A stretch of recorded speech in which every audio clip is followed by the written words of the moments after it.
Dave Rhine back from our hike. We had a great time on the Skyline Trail in Jasper, and I see that a lot of you seem to like that video. It was unusual. We were hiking along at 8,300 feet. Didn't think we had cell reception, but we could see Jasper town site in the distance and realized we had reception, so we took the opportunity to post that commentary.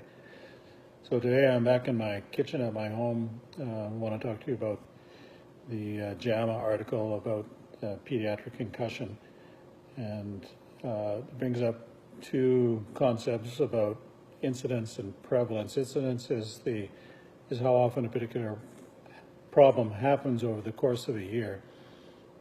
So how many concussions would be seen in our emergency room over the course of the year, or how many would take place in children ages 10 to 18 over the course of the year. That would be incidence. Prevalence is the frequency or the commonality of a condition or disease in a general population. So you may take high school population and ask them, how many of you have had a concussion in your lifetime at all?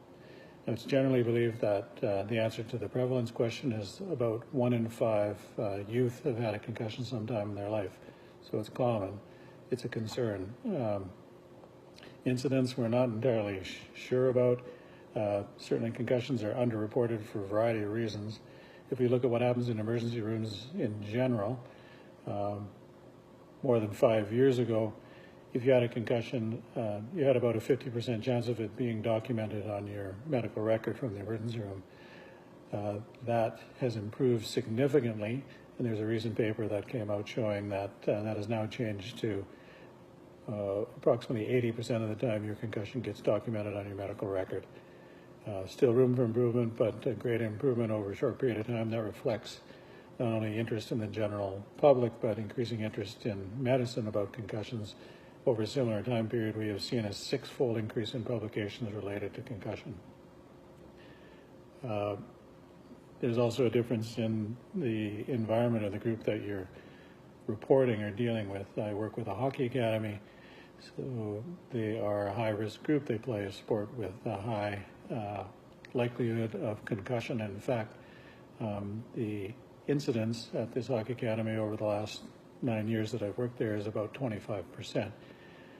So this not only reflects the environment, it reflects the attitude of the athletic trainers, the coaches, the players to acknowledge that they've had a concussion, report, deal with it, and get better faster. We have a great system, and we insist that the players fully recovered before they return to play. And again, that's the whole point of PACE concussion. We want your kids to be, concussion to be recognized, for the symptoms to be treated properly, and for them to be recovered fully and completely before they return to play. Return to play safely. Okay, take care. Talk to you next week.